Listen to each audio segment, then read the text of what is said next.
কেমন আছো বন্ধুরা? আমি মহুয়া।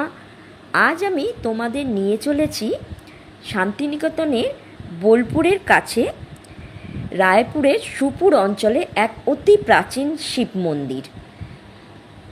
তোমরা যদি গাড়িতে কলকাতা থেকে বর্ধমান হয়ে আসো, তাহলে বর্ধমান আসার সময় ভেদিয়া হয়ে যে রাস্তাটা বোলপুরের দিকে যাচ্ছে, যাবার সময় রায়পুরের সুপুর অঞ্চলে এই মন্দিরটি পড়ে। আমি বোলপুর হয়ে যাচ্ছি, আমি এসেছিলাম শান্তিনিকেতনে, এই ফেরার সময় আমি বোলপুর হয়ে যাচ্ছি। আমি বোলপুর থেকে যেহেতু আসছি, বোলপুর থেকে 4 কিলোমিটার রাস্তায় পড়ে এই রায়পুর সুপুর। এই চার মাথাটা ক্রস করতে হবে। এই আমরা পৌঁছে গেছি শিব মন্দিরের কাছে। এই যে রাস্তাটা সামনে দেখছেন, এটাই ভেদিয়া হয়ে আসছে, বর্ধমান হয়ে ভেদিয়া হয়ে আসছে। আর এই উল্টো দিকটা দিয়ে আমরা এলাম বোলপুর হয়ে। গাড়িটা এখানে রেখে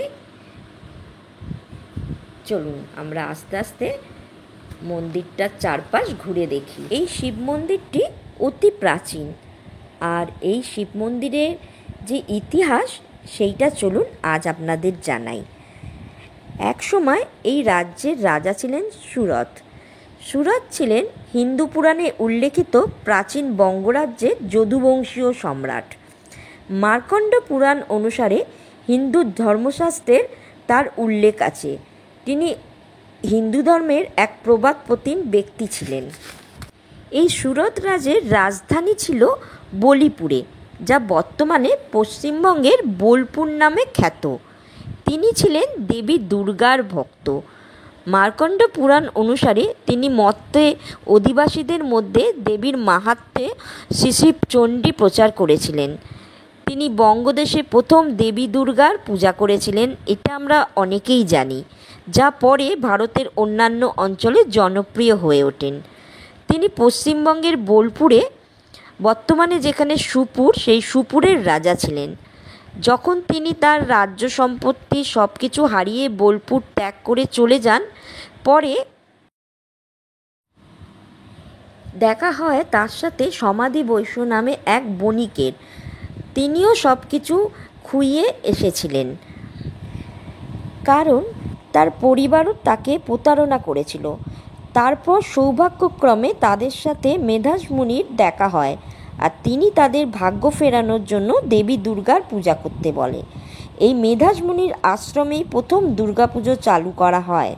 এটি ছিল পৃথিবীর প্রথম দুর্গাপুজো। চণ্ডীমতে সুরথ এবং বণিক বৈশ্য দুজনে দুর্গার মাটির প্রতিমা তৈরি করেন এবং পূজা করেন। এরপরে এই পূজা করে সুরথ তার সমস্ত ধন সম্পত্তি ফিরে পান এবং তিনি ফিরে আসেন বোলপুরে। বোলপুরে ফিরে এসে তিনি বসন্তকালে দুর্গার পূজা করেন এবং সেই পূজায় তিনি লক্ষ লক্ষ পশু বলি দেন, যার থেকে এখানের নাম হয়ে যায় বলিপুর। কিন্তু পূজার সময় এই যে লক্ষ লক্ষ পশুর বলি দেওয়া হয়, পরবর্তীকালে তিনি খুব প্রেতের ভয় পেতেন, তাই তিনি প্রেত বা ভয়ের দেবতা প্রমথ অর্থাৎ শিবের পুজো করবেন বলে ঠিক করেন।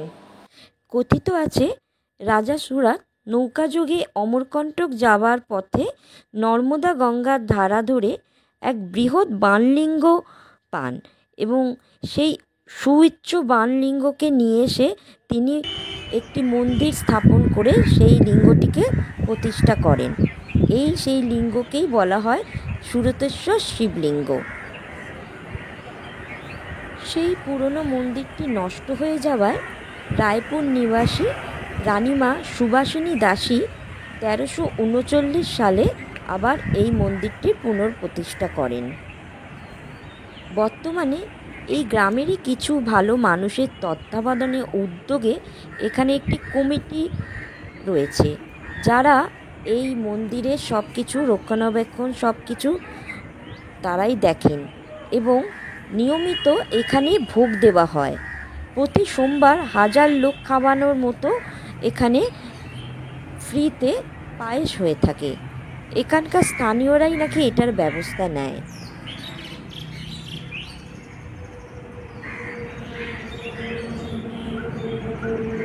এই মন্দিরে 3টি বড় উৎসব হয়। এই যে দুর্গা ঠাকুরের কাঠামোটা দেখছেন, এইখানে দুর্গা পুজো করা হয়, এইখানেই সেই পুজো হয়। আর হয় শ্রাবণী উৎসব এবং হয় শিব চতুর্দশী। তখন এখানে বড় মেলাও হয়ে থাকে আর অনেক লোক খাওয়ানো হয়ে থাকে। চলুন, কাহিনী তো শোনা হলো, এবার মন্দিরটা একটু ভালো করে ঘুরে দেখি।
খুবই ভালো লাগবে আর কিছুক্ষণ সময়ও কাটিয়ে যেতে পারেন।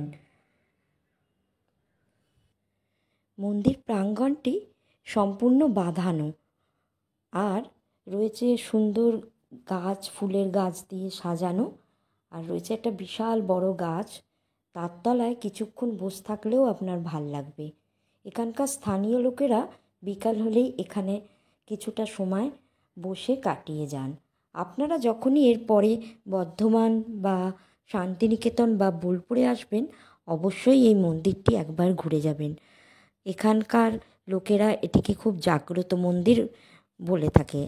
আমি প্রায় শান্তিনিকেতনে আসি, সময় পেলেই একবার অন্তত এই মন্দিরটায় ঢুকে কিছুক্ষণ সময় কাটিয়ে যাই। কখনো শান্তিনিকেতন, বর্ধমান বা বোলপুরে আসলে এই মন্দিরটি অবশ্যই একবার ঘুরে যাবেন, খুবই ভালো লাগবে। আর মহোৎসবের দিনগুলোতে এখানে মেলা হয়। আর আপনি এই মন্দিরের পাশ দিয়ে গেলেই আছে রায়পুর জমিদার বাড়ি, ওটাও একটা দেখার মতো জায়গা, আপনি ঘুরে আসতে পারেন। তা কেমন লাগলো কমেন্ট বক্সে জানাবেন কিন্তু।